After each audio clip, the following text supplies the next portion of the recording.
দেখলেই মনে হয় যে বিদেশে চলে এসেছি। পশ্চিমা কোনো দেশে। সুন্দর জায়গা, 300 ফিট, মনোরম পরিবেশ। এত ভালো লাগে এই রাস্তায় চললে। যারা আসেন নাই, কোনো কাজে আসবেন, ঘুরবেন, গাড়িতে চড়বেন, হাঁটবেন, খুব সুন্দর জায়গা, অনেক ভালো। আপনারা আসবেন, চড়বেন, খুবই ভালো লাগে। গাড়ির স্পিডও ভালো থাকে। মানে দেখার দৃশ্য।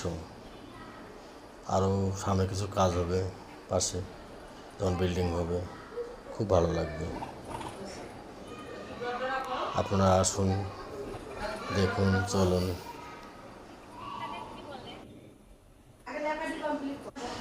খুব ভালো লাগার জায়গা। আপনারা আসবেন, ঘুরবেন, বেড়াবেন, মনটা ভালো থাকবে। সবার জন্য শুভকামনা রইল।